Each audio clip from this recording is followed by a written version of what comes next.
폭군의 셰프 창작 드라마 불꽃의 궁궐 시작하겠습니다. 제2막 궁궐의 불청객. 새벽은 언제나 미세한 소리들로 먼저 도착한다.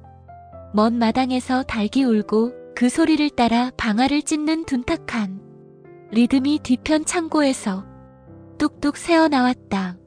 물깃는 아이가 두레박을 끌어올릴 때 도르래가 삐걱대는 찢어진 음이 고요를 세로로 가르렀다.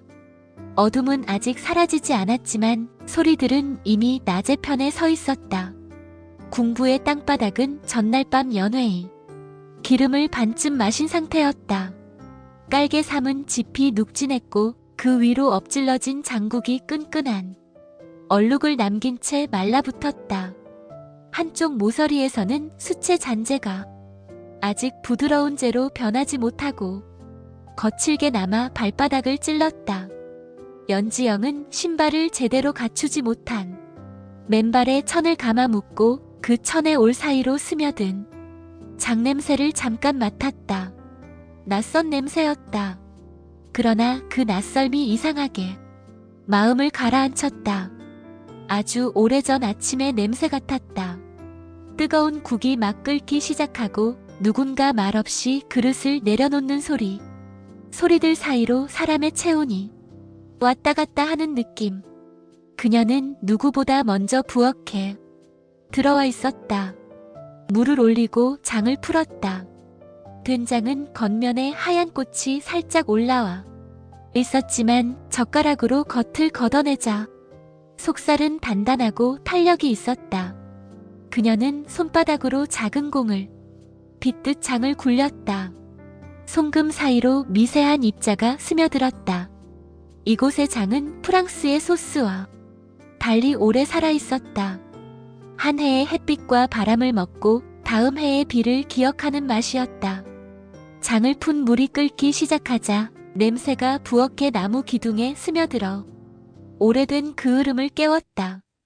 흐린 새벽의 냄새에 따뜻한 체온이 섞였다. 하인들과 궁녀들이 하나둘 나타났다. 그들의 발소리는 조심스러웠고 시선은 투명하게 날카로웠다. 호기심과 경계와 두려움, 그리고 말로 할 수 없는 불편함이 얇은 막처럼 겹겹이 쌓여 지영의 어깨에 앉았다. 그들의 속삭임이 공기 중에서 마찰음을 냈다. 진짜로 왕이 웃었다더군. 웃음이라니. 전하가 그 서양 여인의 요리 앞에서 혀를 사로잡았다지. 혀를 사로잡으면 마음은 자연히 따라온다던데. 제발 함부로 말하지 마. 벽에도 귀가 있어. 지영은 고개를 들지 않았다. 국을 젓는 손목의 각도만 바꿨다. 냄비벽을 긁는 나무 주걱의 마찰음이 부엌의 소란을 조금 낮추는 효과가 있었다. 한 젓가락, 두 젓가락, 세 젓가락 숫자를 세는 일은 언제나 마음을 진정시켰다. 그녀는 숫자 대신 숨을 셌다. 들이마시고 내쉰다. 끓는 물의 거품이 일정한 호흡처럼 솟았다 가라앉았다. 바로 그때 문턱에서 비단이 긁히는 소리가 났다. 질감은 고와도 귀에는 날카롭게 꽂혔다. 붉은 치맛자락이 부엌의 공기를 스치자 온도가 아주 미세하게 내려갔다. 냄비에서 오른 김이 덜 따뜻해 보였고 불꽃이 잠깐 움츠러든 듯했다. 강목주가 들어서고 있었다. 그녀는 아침빛을 등에 두르고 그 빛을 얼음처럼 부드럽게 굴절시키며 걸어왔다. 아름다움이란 단어가 무색해질 만큼 정제된 얼굴. 그러나 눈빛은 얼굴과 같지 않았다. 눈동자는 물기가 없었고 시선의 끝에는 칼날이 살짝 숨겨져 있었다. 궁녀들이 일제히 허리를 숙였다. 허리 숙임에도 결이 있었다. 오랜 시간 반복되어 몸에 밴 각도였다. 목주의 시선이 연지영에게 천천히 옮겨 붙었다. 그녀는 한 사람을 보는 것이 아니라 어떤 물건의 표면을 검수하듯 눈으로 훑었다. 손끝의 상처, 앞치마의 얼룩, 발목을 감싼 헝겊에 묶인 방향까지 내가 그 여인이구나. 그녀의 음성은 낮았고 부드러웠다. 그러나 부드러움이 친절일 필요는 없었다. 왕의 밤을 어지럽히고 왕의 혀를 기쁘게 한 자. 지영은 국을 젓던 주걱을 잠깐 멈추고 고개를 숙였다. 연지영입니다. 저는 요리사일 뿐입니다. 요리사라 목주는 아주 잠깐 웃었다. 웃음은 입술에서만 번졌다. 붙여놓고 보면 다 같은 이름이 붙는 법이지. 권력의 여자, 요리의 여자, 혹은 왕의 여자. 지영은 대답하지 않았다. 장이 퍼지는 속도를 보았다. 장맛은 불의 세기에 정직했다. 불이 강하면 향이 억지로 튄다. 불이 약하면 맛이 가라앉지 못하고 중간에서 머문다. 그녀는 불을 아주 약간만 낮췄다. 목주는 부엌의 한가운데로 들어왔고 그녀의 뒤로 2명의 궁녀가 사발을 들고 따라왔다. 그 사발의 표면에 얇은 기름막이 유리처럼 떠 있었다. 궁녀의 손목에 힘줄이 서 있었다. 무게 때문이 아니라 긴장 때문이었다. 긴장한 사람은 필요 이상으로 힘을 준다. 대령 숙수라면 왕의 입에 오를 것보다 먼저 내 입에 올려야 할 터. 목주의 말은 마치 오래전부터 내려오는 규범을 읊듯 자연스러웠다. 맛을 본다는 건 책임을 먼저 삼킨다는 뜻이니까. 궁녀가 사발을 지영 앞에 내려놓았다. 그 순간 공기 속에서 아주 미세한 향이 코의 윗부분을 지나 뒷목으로 전해졌다. 의도적으로 숨을 들이마시지 않아도 들어오는 냄새 아몬드. 그러나 아몬드와 같은 향이라고 표현하는 것이 오히려 정확했다. 그것은 아몬드가 아니라 아몬드를 떠올리게 만드는 냄새였다. 지영은 순식간에 과거의 한 장면으로 빨려 들어갔다. 프랑스 시절 위생과 안전 과목의 시연. 흰 장갑을 낀 강사가 작은 병의 뚜껑을 열고 병을 코에 가까이 대지 말라고 신신당부하던 모습 기억하세요. 독은 대체로 냄새가 없거나 있더라도 매혹적입니다. 매혹은 경계해야 할 첫 번째 신호죠.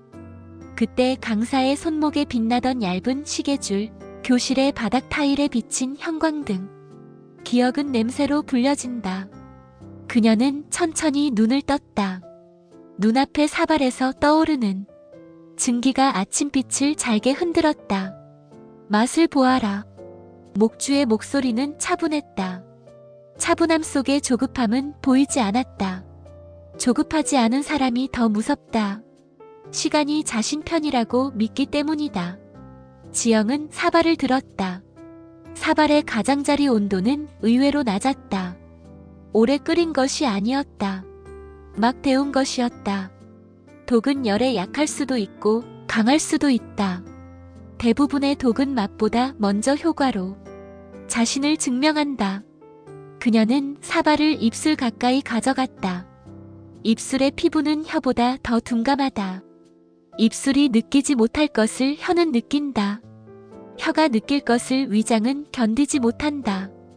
그녀는 사발을 아주 천천히 고개 뒤로 보내는 척하며 손목을 비틀어 그 국을 커다란 솥으로 쏟아부었다. 끓는 물이 잠깐 분노하며 솟았다가 가라앉았다. 치익하는 소리와 함께 아까 그 아몬드의 그림자 같은 냄새가 순간적으로 퍼졌다. 그리고 곧 사라졌다. 뜨거움은 냄새를 벗겨낸다.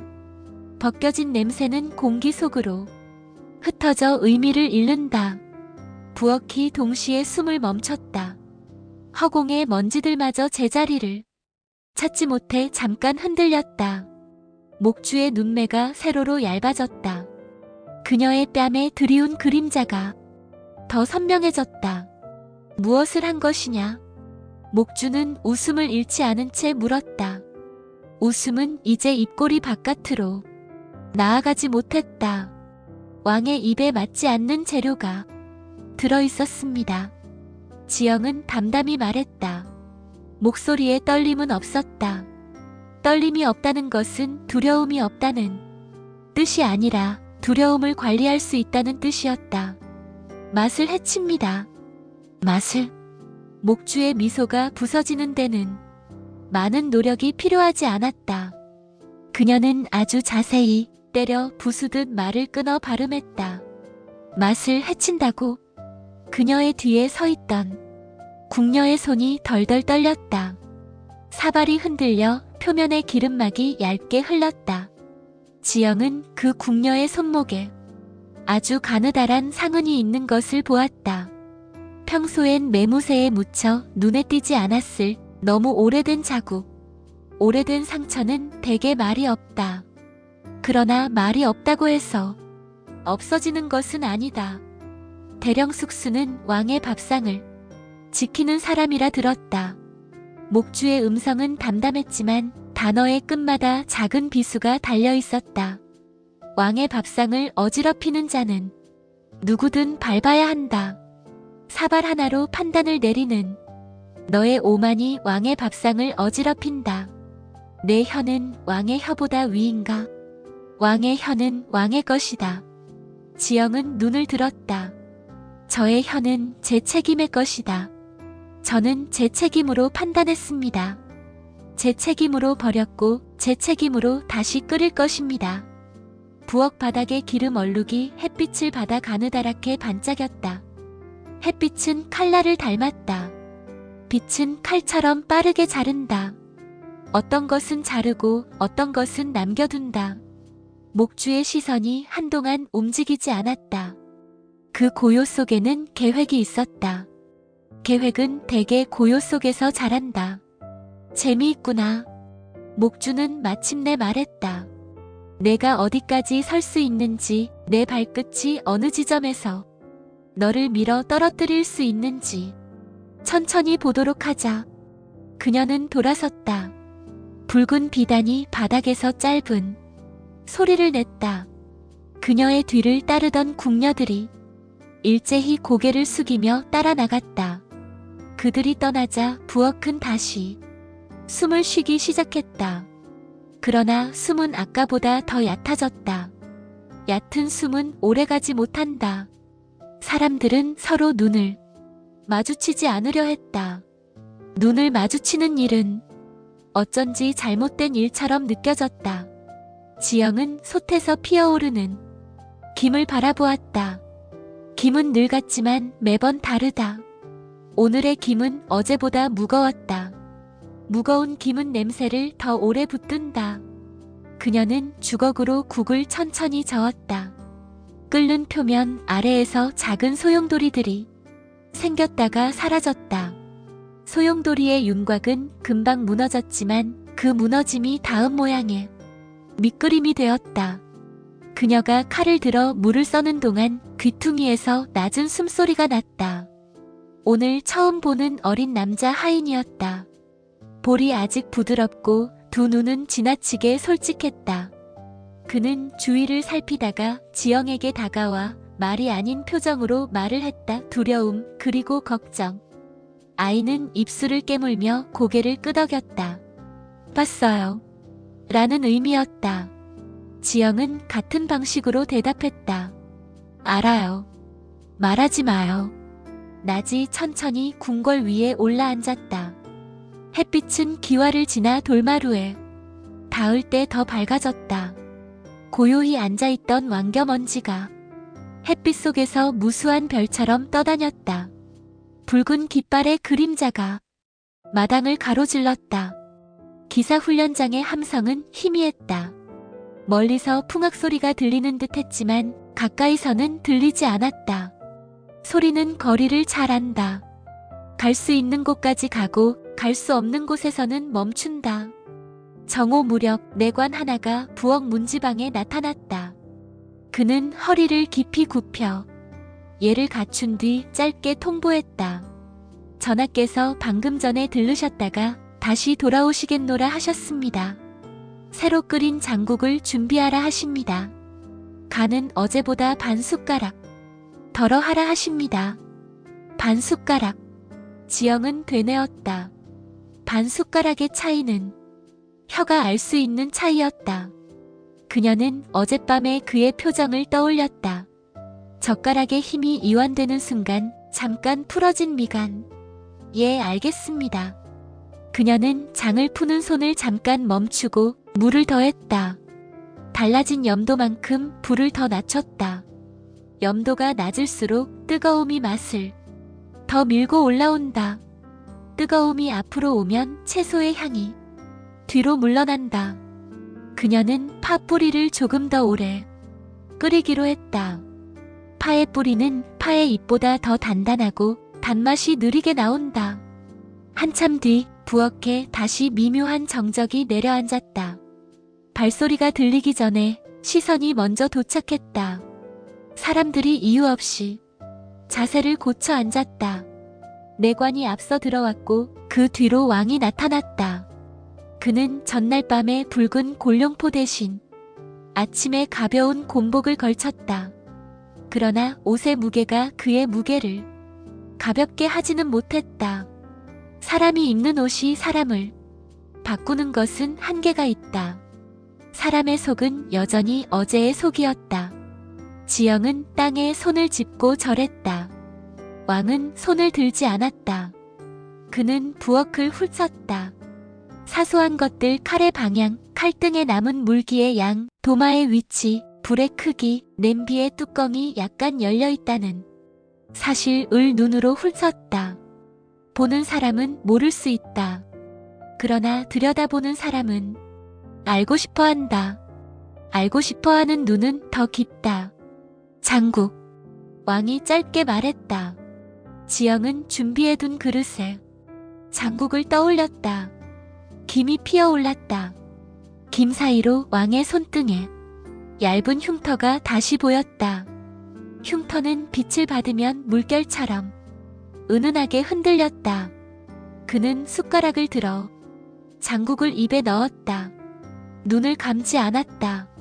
많은 이들이 좋아하는 것을 마주하면 눈을 감는다. 그러나 그는 눈을 감지 않았다. 눈을 뜬 채 감각을 평가하는 사람은 감정을 뒤로 미룬다. 반 숟가락. 그가 말했다. 맞다. 예. 지영이 대답했다. 오늘 아침 후궁이 여기에 들렀다지. 왕의 말은 질문이 아니었다. 사실의 확인이었고 확인은 이미 끝난 상태였다. 부엌의 공기가 다시 얕아졌다. 누구도 먼저 헤엄치지 않으려는 물고기 떼처럼 사람들의 눈동자가 일제히 옆으로 미끄러졌다. 지영은 숨을 쉬고 숨을 쉬었다. 예, 오셨습니다. 사발 하나가 버려졌다지. 지영은 잠깐 침묵했다. 침묵의 길이는 길지 않았다. 예, 제가 버렸습니다. 왕은 숟가락을 내려놓았다. 숟가락과 사발이 맞닿는 소리가 의외로 맑았다. 맑음은 가끔 잔혹하다. 왜? 맛을 해쳤습니다. 왕의 눈이 아주 잠깐 웃었다. 그러나 웃음은 곧 사라졌다. 맛. 그는 장국을 한 숟가락 더 떠올렸다. 장국의 표면이 쓸려갔고 그 아래에 농담이 드러났다. 맛은 색처럼 보였다. 넓고 얇은 것과 깊고 넓은 것은 색이 달랐다. 왕은 장국을 삼키고 어느 방향도 아닌 곳을 잠깐 바라보았다. 그의 시선이 어디를 향해 있는지 지영은 알 수 없었다. 그러나 그 시선 끝에 있는 것이 사람일 수도 기억일 수도 혹은 그 둘의 중간일 수도 있다는 것만은 알 수 있었다. 대령 숙수. 왕이 말했다. 부르는 호칭이 처음으로 입 밖으로 나왔다.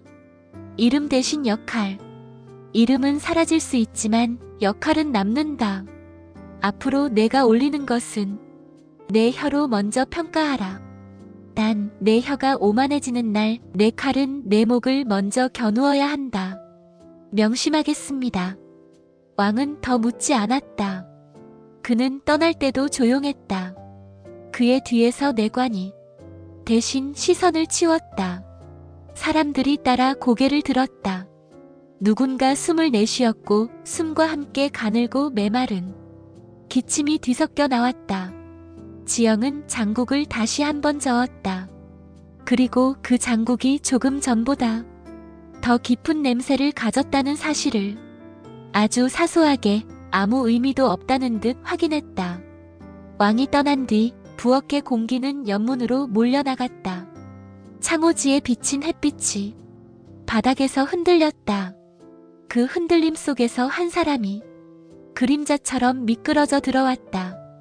어젯밤 그녀에게 아씨라고 불렀던 늙은 노비였다. 노비는 주변을 살피고 지영을 부르지 않은 채 가까이 다가왔다.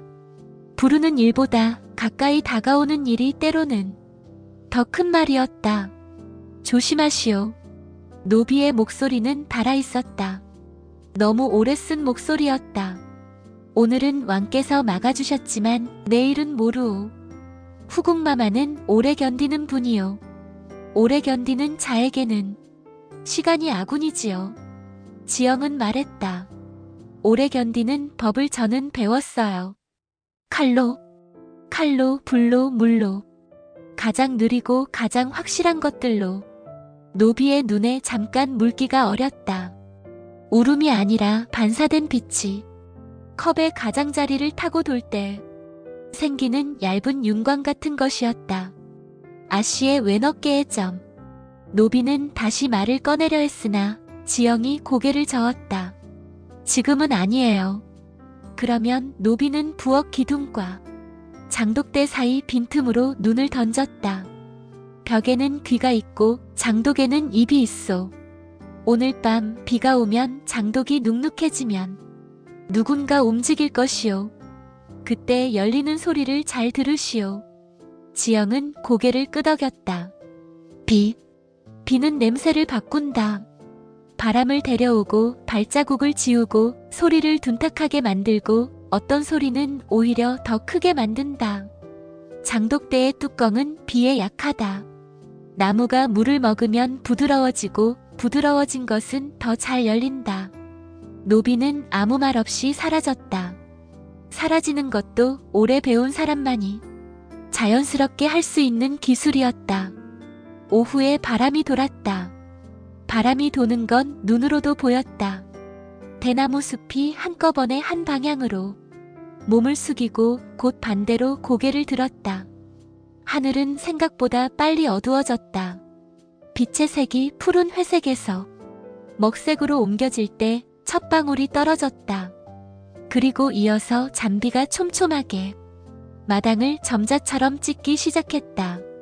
우산을 바삐 들고 가는 궁녀들의 발소리가 조급해졌다. 서랍이 닫히는 소리, 창호지를 받치는 나무살이 삐걱대는 소리, 젖은 옷자락이 돌마루를 쓸고 지나가는 소리가 한 덩어리가 되어 부엌의 천장 아래 매달려 흔들렸다. 밤이 완전히 내려왔을 때 지영은 일부러 불을 반쯤만 남겨두었다. 불은 살아있으되 덜 눈에 띄게, 덜 뜨겁게, 덜 위험해 보이게, 그러나 언제든 뜨거워질 수 있게. 그녀는 장독대가 보이는 창문 쪽으로 앉았다. 창틀 안쪽에 작은 물방울들이 줄지어 앉았다. 물방울 하나가 아래로 떨어질 때 그 움직임은 의외로 느렸다. 느림은 집중을 데려온다. 멀지 않아 장독대 쪽에서 작은 소리가 났다.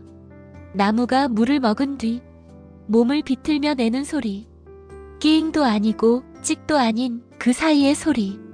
누군가 장독 뚜껑을 아주 조심스럽게 밀어 올리고 있었다. 지영은 숨을 멈추었다. 숨을 멈추어야 소리가 커진다. 장독의 안쪽에서 어떤 물체가 살짝 움직였고 곧 뚜껑이 제자리로 떨어지는 작고 둔탁한 소리가 이어졌다. 그리고 발걸음 두 사람이었다. 한 사람은 아주 가볍고 다른 한 사람은 무게가 있었다. 가벼운 발걸음은 급했고 무거운 발걸음은 급하지 않았다. 급하지 않은 쪽이 앞장섰다. 여기. 속삭임이 바람의 줄기 사이로 스며들었다. 속삭임의 끝에는 권력이 있었다. 권력은 목소리의 끝에서 흔히 발견되었다. 지영은 움직이지 않았다. 움직이지 않는 것이 움직임을 더 잘 보게 한다. 잠시 뒤 창호지에 그림자가 스쳤다. 비녀가 아주 얇은 그러나 단단한 금소금을 내며 서로 부딪혔다. 그 금소금은 낮이 아니라 밤을 좋아하는 소리였다. 낮에는 사람들의 말이 그 소리를 덮어버리지만 밤에는 소리가 제 몸을 크게 키운다. 지영은 빗소리 위로 금소금의 높낮이를 들었다. 높은 음은 어린 궁녀의 것이었고 낮은 음은 강목주의 것이었다. 그녀들은 오래 머물지 않았다. 스며들듯 왔고 스며들듯 사라졌다. 장독대의 뚜껑은 다시 자기 무게를 확인하듯 살짝 흔들렸다. 지영은 손을 무릎 위에서 떼지 않았다. 손바닥에 남은 장의 냄새가 비냄새와 섞였다. 비와 장 둘 다 오래 머무르는 냄새였다. 비가 약해질 무렵 지영은 조심스럽게 바깥으로 나갔다. 장독대 앞에 서서 방금 전 열린 뚜껑을 찾아냈다. 손으로 만지자 그 뚜껑은 다른 것보다 미세하게 더 부드러웠다. 물을 더 먹었거나 방금 손의 열을 더 기억하고 있거나 그녀는 뚜껑을 들지 않았다. 지금 당장 열면 누군가의 눈이 자신에게로 옮겨올 것이다. 대신 그녀는 장독대 주변의 흙을 살폈다. 비가 발자국을 지웠지만 지우지 못한 것도 있었다. 발목을 감싸는 옷자락이 끌고 간 흙의 얇은 선, 돌마루와 흙길의 경계에 남은 작은 무릉덩이의 모양. 급한 사람은 무릉덩이를 밟고 급하지 않은 사람은 무릉덩이를 피한다. 오늘 밤 무릉덩이는 한 번 밟혔다. 지영은 돌아와 불을 조금 더 낮췄다. 불을 줄인다는 것은 기다림을 늘린다는 뜻이다. 기다림은 대개 불안과 함께 온다. 그러나 요리사에게 기다림은 일의 반이다. 기다림을 못하는 사람은 맛을 만들 수 없다. 그녀는 칼을 꺼내 닦았다. 칼등에 비친 불빛이 흔들리지 않았다. 흔들리지 않게 잡고 있었기 때문이다. 한밤중에 그녀는 갑자기 눈을 떴다. 꿈이 아니라 소리 때문이었다. 소리는 멀리서 왔다. 그러나 가까이서 왔다고 느껴졌다. 사람의 발소리였다. 하나, 둘, 셋, 세 사람. 그들은 부엌을 지나치지 않았다. 부엌을 가로질러 창고 쪽으로 향했다. 그녀는 자리에서 일어나 문에 귀를 가져다 댔다. 문은 이야기꾼이다. 바람과 발소리의 얇은 차이를 기억한다. 새 발자국이 창고 앞에서 멈췄고 잠깐의 공백이 있었다. 잠금새가 바깥에서 움직이는 소리. 그리고 다시 발소리. 돌아가는 발소리는 올 때보다 가벼웠다. 무언가를 두고 갔기 때문이었다. 가져가면 발소리는 무거워지고 두고 가면 발소리는 가벼워진다. 지영은 문을 열지 않았다. 그러나 마음속에서는 이미 발자국을 따라가고 있었다. 일어나는 시간, 닫히는 시간, 무게의 변화. 그 모든 것이 어떤 결을 만들었다. 결은 아직 문의는 아니었다. 문의가 제2막 궁궐의 불청객이 끝났습니다. 이 막이 좋았으면 구독, 좋아요 부탁합니다. 제3막 주요 내용은 어느 연회 자리에서 왕과 지영의 눈빛이 마주치며 감정이 불붙고 달빛 아래 첫 입맞춤이 이루어진다. 그러나 그 장면을 목주가 목격하고 질투와 분노가 폭발하는 장면이 섬세하게 전개됩니다. 곧 3막 금지된 입맞춤에서 뵙겠습니다.